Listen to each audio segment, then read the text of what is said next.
Ковачевски закажува лидерска средба за во понеделник. ВМРО ДПМН за тоа дознава од медиумите. Опозицијската партија брифира дека датумот 4 декември е прифатлив за да седнат партиските лидери на иста маса во Македонското собрание и да го договорат датумот за избори и прифаќањето на забелешките од ОПСЕ и ОДИХР. Од ВМРО ДПМН инсистираат како точка на дневниот ред да се вметни укинувањето на техничката влада.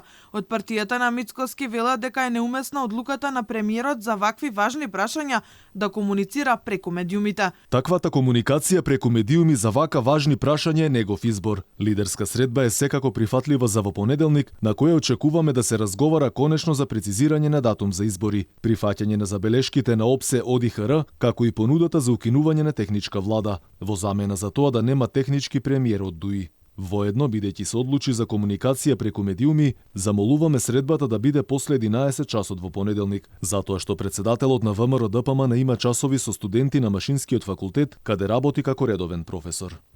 Премиерот Ковачевски лидерската средба за во понеделник ја најави на пресот со потпредседателот на Европската комисија Жозеп Борел. Ќе биде испратена покана за лидерска средба до сите председатели на парламентарните политички партии, како и до председателот на собранието.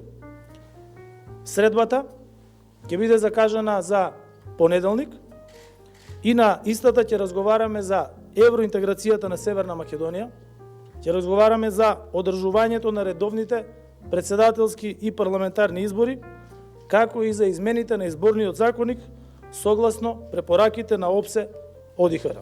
Поканите денеска треба да стигнат до парламентарните партии. Согласно роковите кои ги посочи собранискиот спикер Талат Џафери, Ковачевски ќе остане на чело на владата до 29 јануари, кога треба да го замени технички премиер од ДУИ, со оглед на тоа дека власта не сака да го прифати барањето на ВМРО ДПМН да се укине пржинската влада.